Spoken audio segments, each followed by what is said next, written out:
स्वामीनारायण भगवान की जय। अक्षर पुरुषोत्तम महाराज की जय।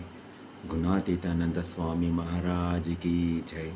भगत जी महाराज की जय। शास्त्री जी महाराज की जय। योगी जी महाराज की जय। प्रमुख स्वामी महाराज की जय। प्रकट गुरु हरि महन स्वामी महाराज की जय। सूरत अक्षरधाम महोत्सव की जय।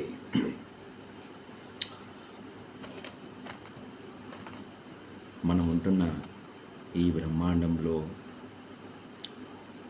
మన భూమి మధ్యలో 14 లోకాలలో మధ్యలో 6వ పైన నుంచి 7వ స్థానంలో ఉంటుంది. ఈ మృత్యులోకంలో అనాది కాలం నుంచి జీవుడు పునర్జన్మలో జనన మరణాలు చెందుతూ తన పుణ్యపాపాల పరిహారంగా కొన్ని జన్మలు స్వర్గంలో, కొన్ని జన్మలు నరకంలో అనుభవిస్తూ వస్తున్నారు.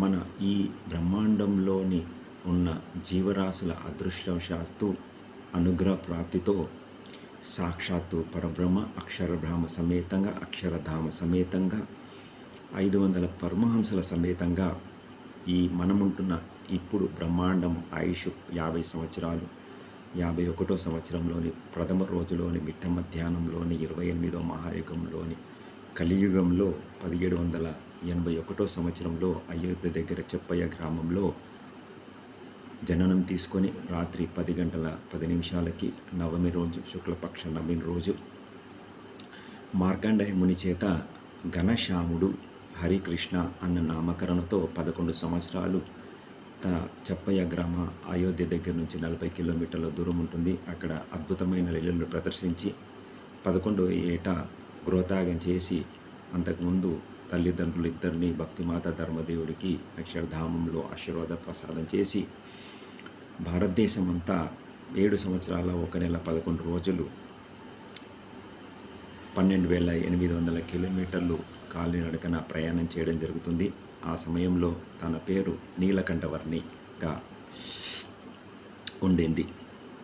ఆ సమయంలోనే అక్టోబర్ మాసంలో 6 నెలల పాటు -70 డిగ్రీస్ ఉన్న టెంపరేచర్లో మానస్ సరోవర్ దాకా సరియు నది గుండా వెళ్ళడం జరిగింది. ఈ 6 నెలలు కూడా భోజన స్వీకారం చేయకుండా ప్రయాణం చేయడం జరిగింది. ఈ ప్రయాణంలో భాగంగా ఒరిస్సా, ఆంధ్రప్రదేశ్ గుండా వస్తున్నప్పుడు తిరుపతి కూడా రావడం జరిగింది. విజయవాడ దగ్గర ఉన్న పానకాల నరసింహస్వామి ఆలయాన్ని కూడా సందర్శించడం జరిగింది. ఆ తర్వాత తమిళనాడు, కేరళ, కర్ణాటక అలా అన్ని పుణ్యక్షేత్రాలకి వెళ్తున్నప్పుడు అక్కడ భక్తులతో, అక్కడున్న యోగులతో, సాధువులతో, ఋషులతో అనాదిగా వస్తున్న పంచతత్వాలు ఏంటి అని విచారణ చేయడం జరిగింది. అప్పటివరకు ఆ 5 పంచతత్వాల సమాధానం దొరకలేదు. ఎందుకంటే అప్పటివరకు మనకి 700వ సంవత్సరంలో ఆదిశంకరాచార్యుడు ప్రతిపాదించిన అద్వైత సిద్ధాంతంలోని ఆత్మ పరమాత్మ అన్న 2 తత్వాలు మనకి తెలుసు. 1000వ సంవత్సరంలో రామానుజులు గారు విశిష్ట అద్వైతంలో ఆత్మ, మాయ, పరమాత్మ అన్న 3 తత్వాలు మనకి తెలుసు. ఆ తర్వాత వచ్చిన ఆచార్యులు నింబకర్షు, వల్లభాచార్యులు, ఆ తర్వాత చైతన్య మహాప్రభు ఇత్యాద ఆచార్యులు కూడా 4వ 5వ అనాది పంచతత్వాలని మనకి వర్ణించలేకపోయారు. అలా వెళ్తూ గుజరాత్కి వచ్చిన తర్వాత గుజరాత్లోని లోజ్ గ్రామంలో రామానంద స్వామి ఆశ్రమంలోని ముక్తానంద స్వామి అనాదిగా వస్తున్న పంచతత్వాలు జీవుడు, ఈశ్వరుడు, మాయ, బ్రహ్మ, పరబ్రహ్మ, ఈ జీవులు ఈశ్వరులు కూడా మాయ ఆధీనంలో ఉంటారు. ఆ మాయని దాటిన వారు ముక్తుడయ్యి బ్రహ్మస్థితిలో ఆ పరబ్రహ్మతో అత్యంత ముక్తితో జీవిస్తూ ఉంటారు అన్న అనాది తత్వాలని తెలియజేయడం జరిగింది. ఇలా తన జీవితం ఈ రామానంద స్వామి ఆశ్రమానికి వచ్చిన తర్వాత రామానంద స్వామి ఆ నీలకంఠవర్ణి బాలయోగికి సహజానంద నామకరణంతో చేయడం జరుగుతుంది. అప్పటి నుంచి 49 సంవత్సరాల వరకు 31 సంవత్సరాల సుదీర్ఘ జీవిత ప్రయాణం అంతా కూడా సత్సంగం, ఆత్మజ్ఞానం, బ్రహ్మజ్ఞానంతో వివిధ గుజరాత్ ప్రాంతాలలో అక్షర బ్రహ్మ సమేతంగా, సాధువుల సమేతంగా, 500 పరమహంసల సమేతంగా అద్భుతమైన సత్సంగ కార్యక్రమాన్ని నిర్వహించడం జరిగింది. 49వ సంవత్సరంలో తన దేహాన్ని వదిలిపెట్టి అక్షరధామానికి తిరిగి వెళ్తున్న సమయంలో మనకి సత్పురుషుణ్ణి ఇవ్వడం జరిగింది. ఇక్కడ ఆ గుణాతీతానంద స్వామి అహం శూన్య స్థితిలో జీవిస్తున్న అక్షర బ్రహ్మ మనకి ప్రాప్తి కలిగింది. ఆ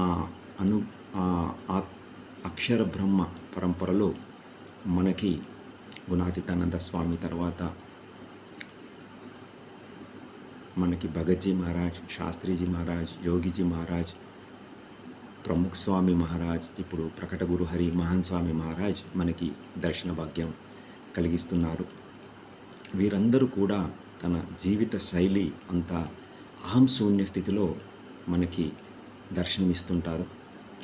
ఒకసారి మనం విచారణ చేస్తే ఈ విశ్వమంతా కూడా అహం శూన్య స్థితిలోనే మనకి కనబడుతుంది. సూర్యుడి చుట్టూ భూమి ఎలా అయితే తన ఆర్బిట్లో నిరంతరం ప్రదక్షిణ చేస్తూ ఉంటుందో, ఆత్మ ప్రదక్షిణ మరియు గిరి ప్రదక్షిణ, ఆత్మ ప్రదక్షిణ అంటే రివల్యూషన్ అండ్ రొటేషన్ అంటే గిరి ప్రదక్షిణ అహం శూన్య స్థితిలో నిరంతరం తిరుగుతూ ఉంటుందో, అలాగే చంద్రుడు భూమి చుట్టూ ఆత్మ ప్రదక్షిణ మరియు గిరి ప్రదక్షిణ కూడా అహం శూన్య స్థితిలోనే తిరుగుతూ ఉంటారు.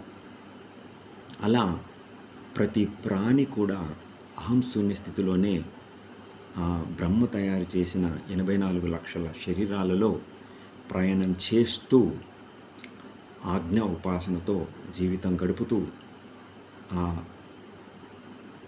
84 లక్షల శరీర ధారణలు చేస్తూ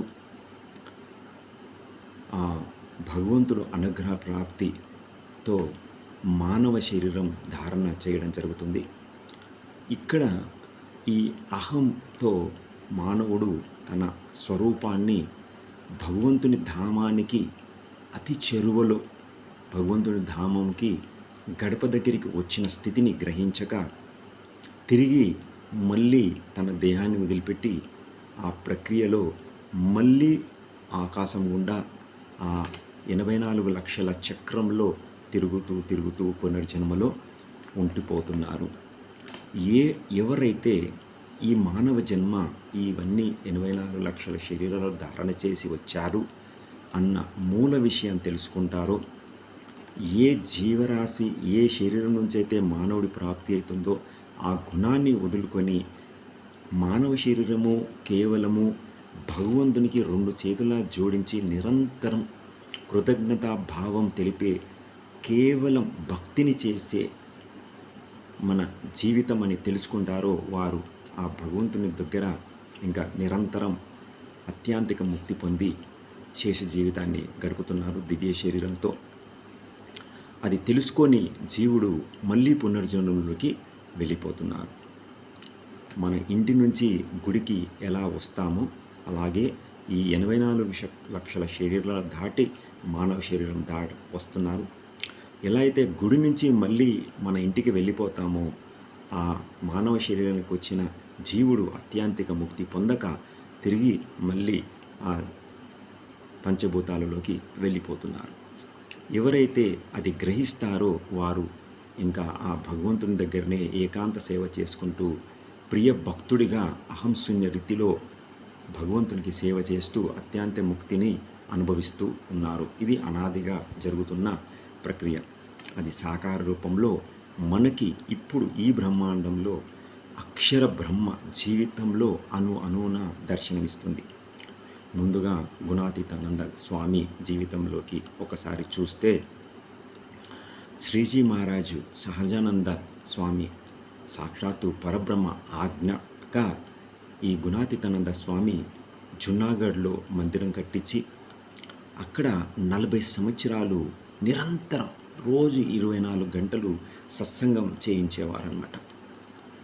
24 గంటలు ఆ భగవంతుని ధ్యానంలోనే ఆ 40 సంవత్సరాలు కూడా గడిపారు. ఇంకొక వృత్తాంతం కనుక తీసుకుంటే ఆ స్వామి విచ్చరణకి వెళ్తూ ఒక ఊరిలో ఆ ఊరి సర్పంచ్ వాసులు వారిని చాలా దెబ్బలు కొడతారు. ఎందుకంటే ఈ గుణాతీతానంద స్వామి అహం శూన్య స్థితిలో అన్ని వ్యసనాలు వదులుకొని మంచి జీవిత విధానం నడుపుకోవాలి అని ప్రచారం చేసేవారు. అది నచ్చక ఆ వ్యసనగ్రస్తులైన ఆ సర్పంచి వారిని వాళ్ళ సహచరులతో చాలా కొట్టడం జరుగుతుంది. ఆ దెబ్బలు తిన్న ఈ అక్షర బ్రహ్మ గుణాతీత గురువు మరియు వారితో ఉన్న సాధువులు ఆ ఊరి పొలిమేర్లలో చెరువు దగ్గర విశ్రాంతి తీసుకుంటూ ఆ బాధలని స్మరిస్తూ ఉంటారు.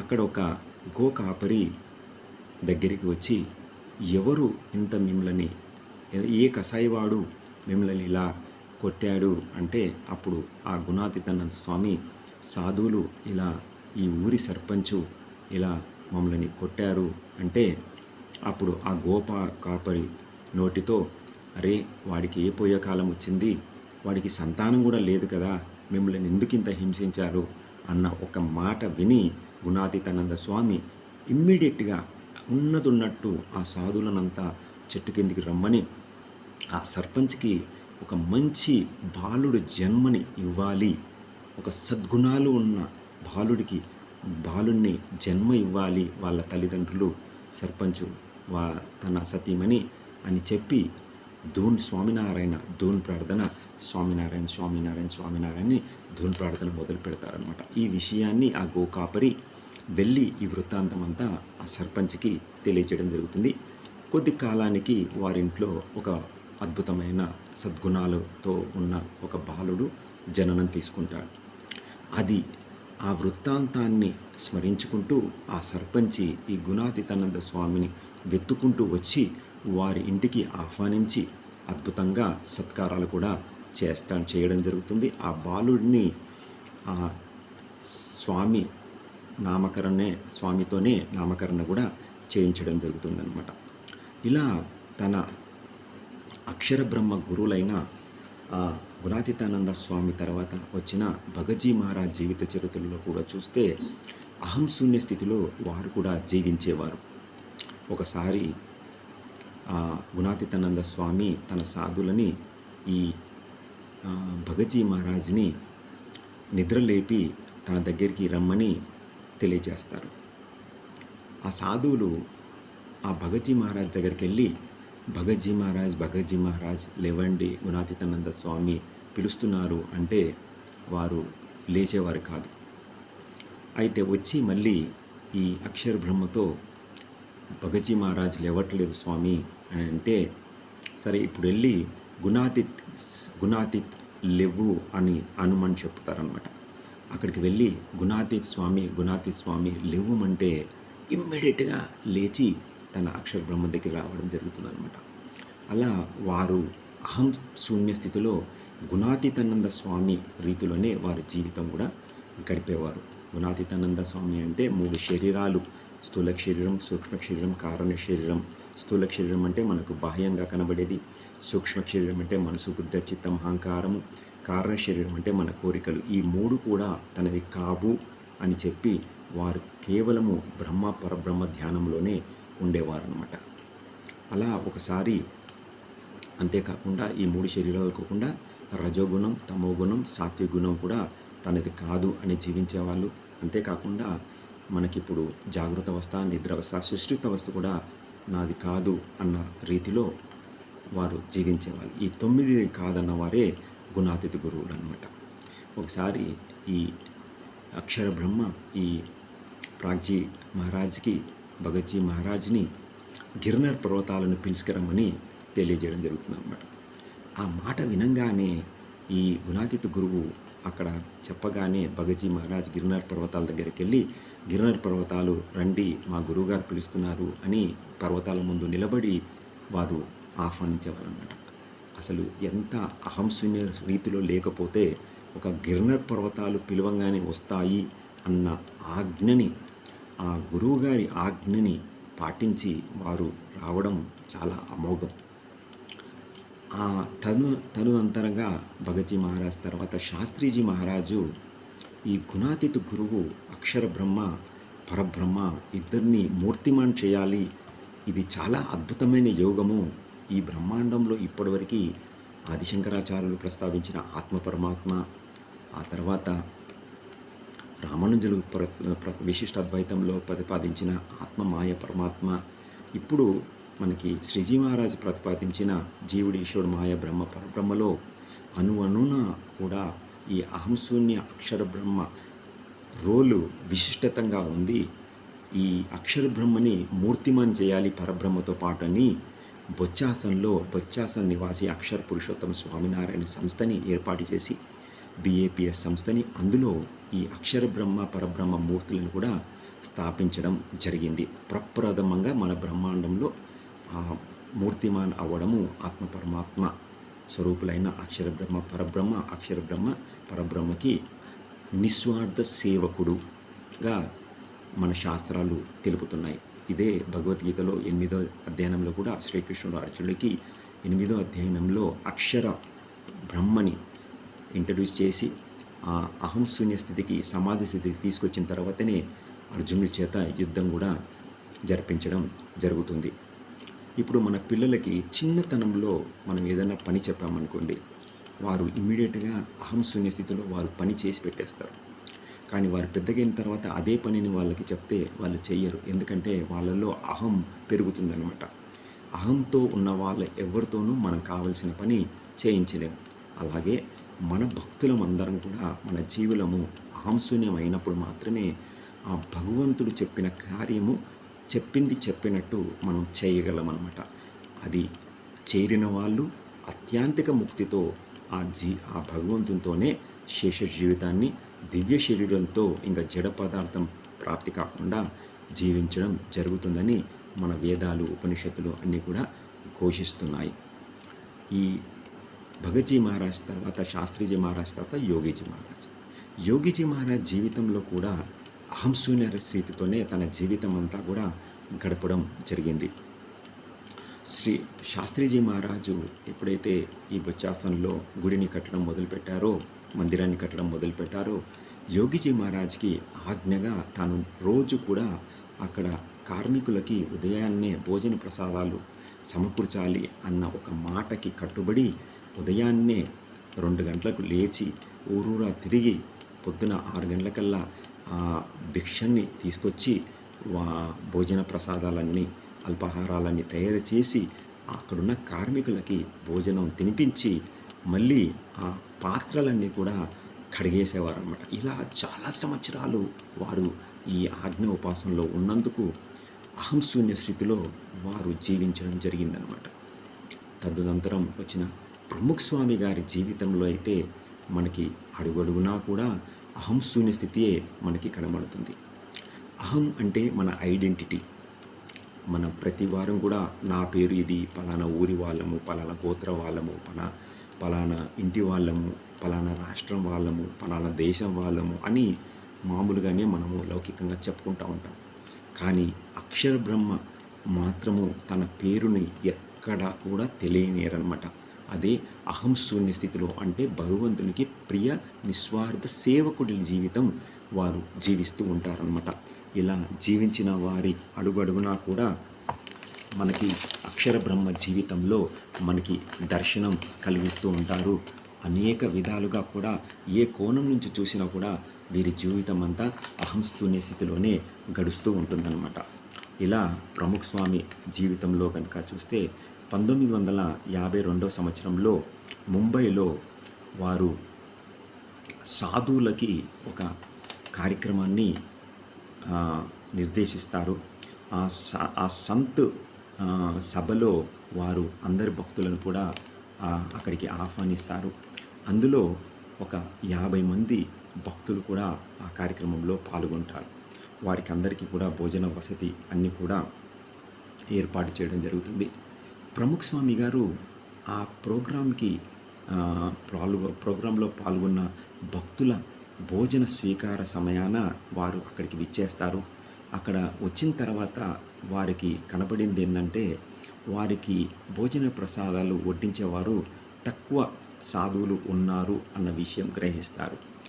ఎక్కువ మంది భక్తులు ఉండడంతో ఈ ఈ వడ్డించడం కార్యక్రమము మెల్లగా జరుగుతుందని గ్రహించి తానే స్వయంగా బిఏపిఎస్ అధినేత అయినా కూడా అహంశూన్య రీతిలో అక్కడ ఉన్న భక్తులకి స్వయాన ఆ భోజన ప్రసాదము నడుము ఉంచి వడ్డించడం, నవ్వుతూ వడ్డించడం చేస్తారన్నమాట.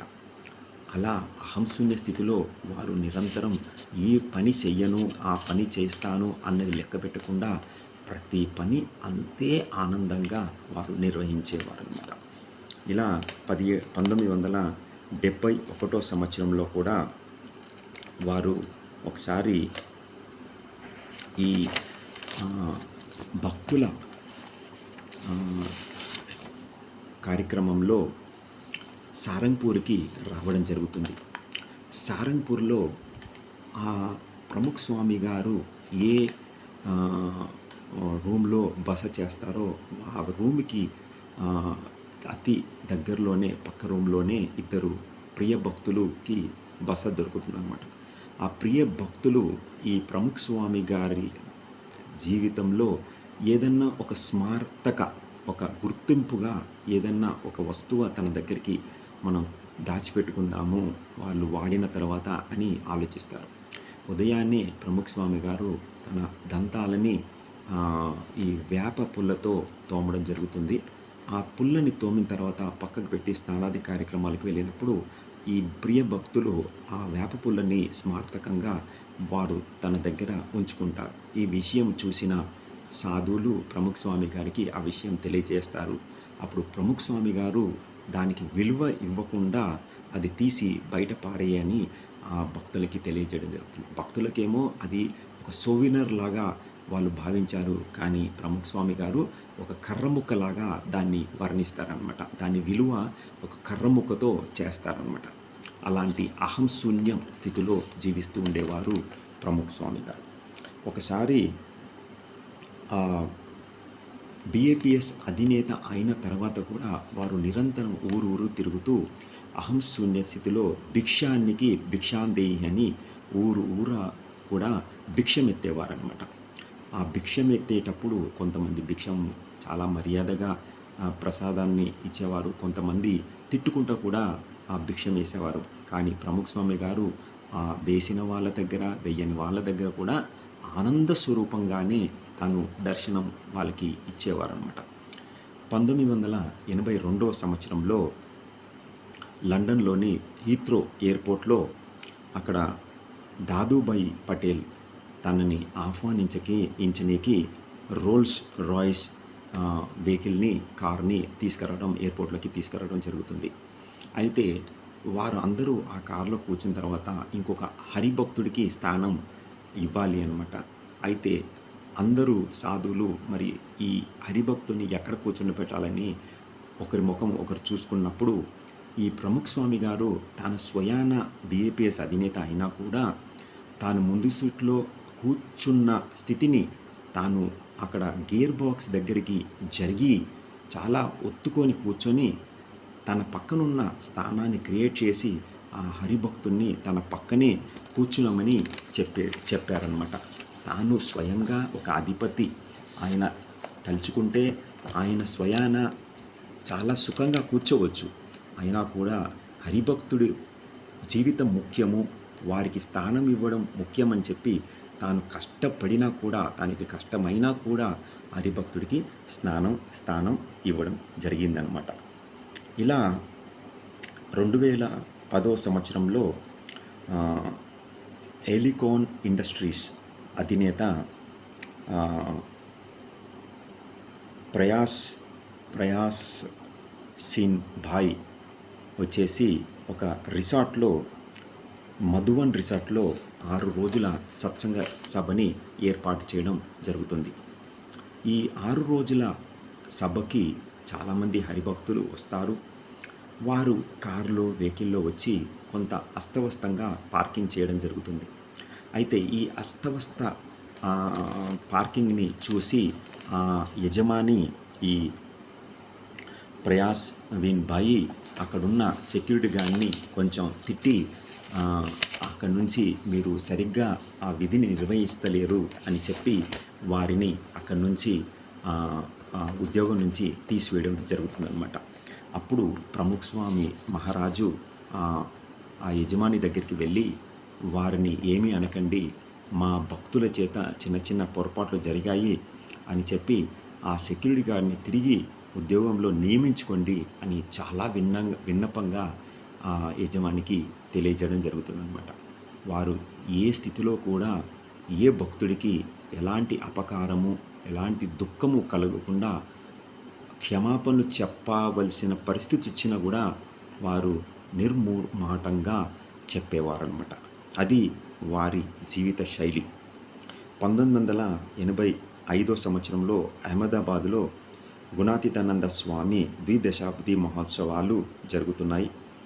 National Dairy Development Board managing director doctor Kurien ఈ ప్రముఖ స్వామి గారిని చూసిన వెంటనే వారి ముఖంలో కనబడిన ఆనందము ఒక అహంశూన్య పురుషుడి లక్షణంగా మనకి ప్రతిబింబిస్తుంది అని వారు చెప్పేవారు. ఎన్నో సభలలో ఈ విషయాన్ని వారు ప్రస్తావించేవారు.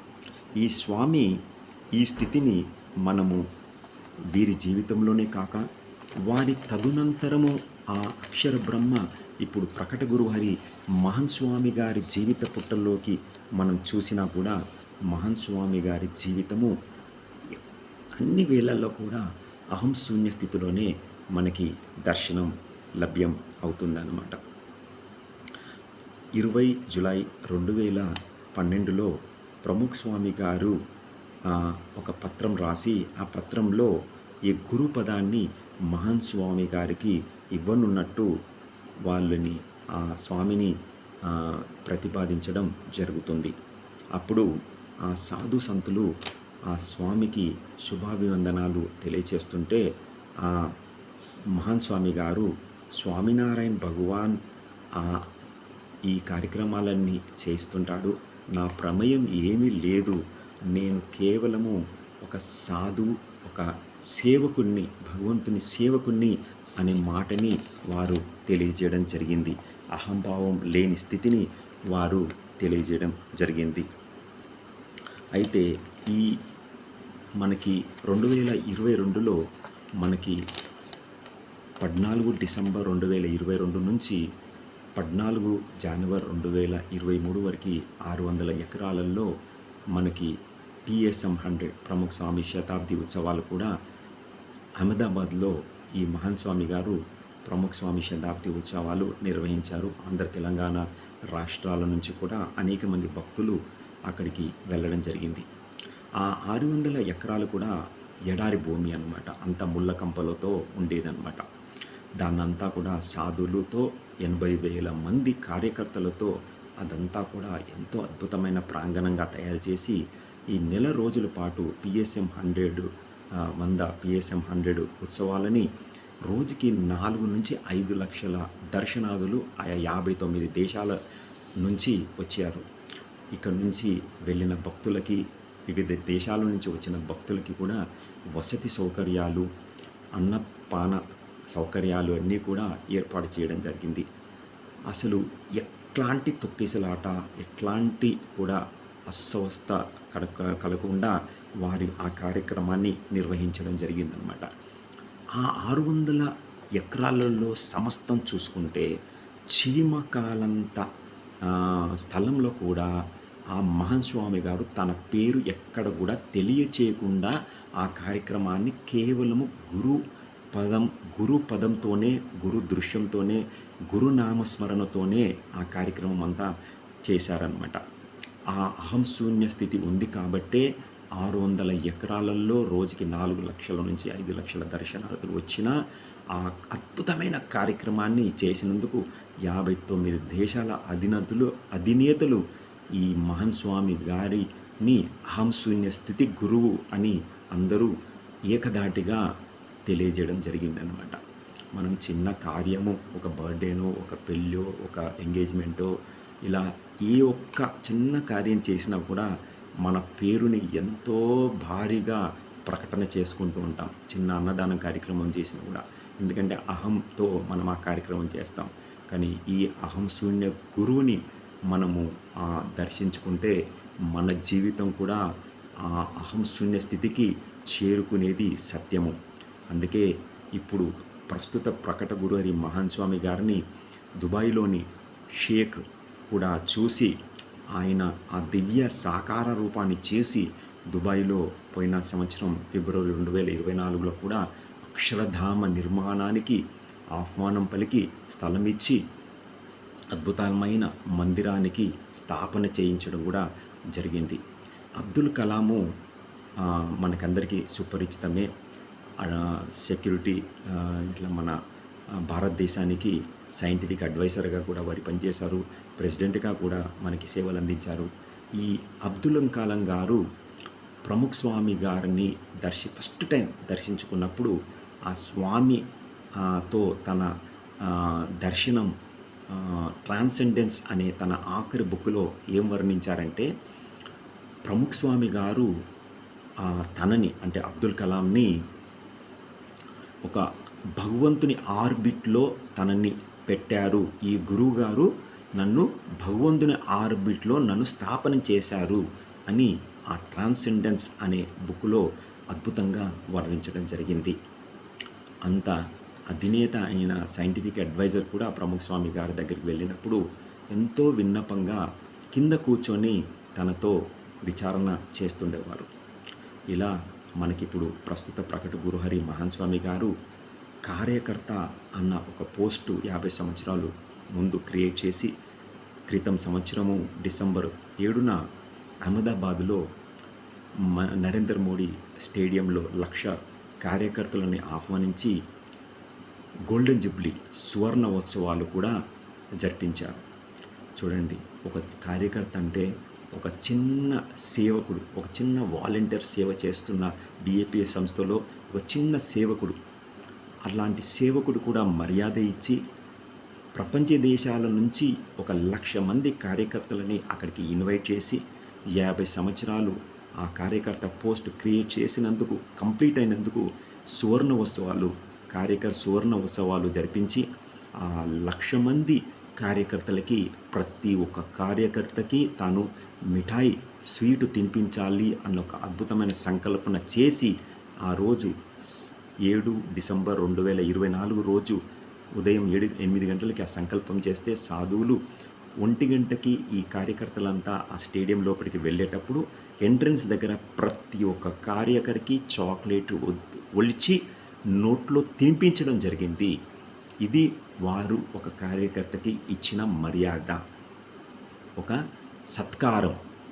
ఆ సత్కారము ఏ అవార్డుతో కూడా మనం పోల్చలేము. అది వారిలో అంగాన అణున మనకి భగవంతుడు ప్రకటమవుతున్నారన్నమాట. అలాంటి అద్భుతమైన సాంప్రదాయంలో అహంశూన్య స్థితిలో మనకి ఆ గురువుని, అహంశూన్య గురువు అక్షర బ్రహ్మ పూర్ణ పురుషోత్తమ నారాయణుడు సంపూర్ణంగా జీవిస్తున్న అక్షర బ్రహ్మ మనకి ప్రాప్తైనందుకు మనం ఈ బ్రహ్మాండంలోని మనమంతా చాలా అదృష్టవంతులం. మనకి ఆఖరిగా ఒక చిన్న ప్రసంగాన్ని తెలుపుకొని మనము ఈ సభని ముగిద్దాం.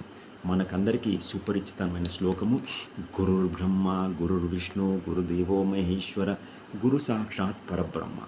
మరి ఈ 4వ స్థానంలోనే మనం పరబ్రహ్మ అంటున్నాం. ఈ 5వ స్థానంలో ఉన్న పరబ్రహ్మ ఈ 4వ స్థానంలో మనం ఎందుకు అంటున్నామంటే, ఈ 4వ స్థానంలో ఉన్నది అహం శూన్య స్థితిలో ఉన్న అక్షర బ్రహ్మ అన్నమాట.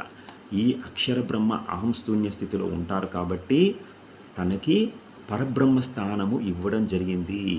ఈ బ్రహ్మాండంలో ఈ త్రిమూర్తులు గురుర్ బ్రహ్మ గురుర్ విష్ణు గురుదేవో మహేశ్వర, బ్రహ్మాండానికి అధిపతులు. గురు బ్రహ్మనేమో శరీరాన్ని ధారణ చేస్తాడు, గురు విషయేమో కార్యాన్ని మనకి ఇస్తారు, గురుదేవో మహేశ్వరేమో మనకి కాలస్వరూపుడు. బ్రహ్మ జననం ఇస్తారు, మన జీవితం అంతా విష్ణుమూర్తి నడిపిస్తుంటారు, మన కాలాన్ని సమాప్తం చేసి ఆ శంకరుడు తీసుకెళ్తుంటాడు. అలాంటి ఆ బ్రహ్మాండంలో జీవుడికి అక్షర బ్రహ్మ యోగం కలిగినప్పుడు ఇంకా పరబ్రహ్మతో అహంశూన్య స్థితిలో జీవిస్తూ ఉంటాడు అత్యంతిక ముక్తిగా. ఇప్పుడు మన ఈ బ్రహ్మాండంలోని జీవులు చాలా అదృష్టవంతులం. మనకి ఇప్పుడు ప్రకట గురుహరి మహాన్ స్వామి గారు 92 సంవత్సరాలు. ఇప్పుడు మనకి వారి దర్శనం మన కలుగుతుంది. పోయిన సంవత్సరం ఆంధ్ర తెలంగాణ రాష్ట్రాల్లో నుంచి 174 మంది భక్తులు ముంబైలోని దాదర్ మందిరంలో 22, 23 సెప్టెంబరు 2024 తేదీ ఆ మహాన్ స్వామి గారిని అద్భుతంగా చాలా సన్నిహితంగా దర్శన చేసుకున్నాం.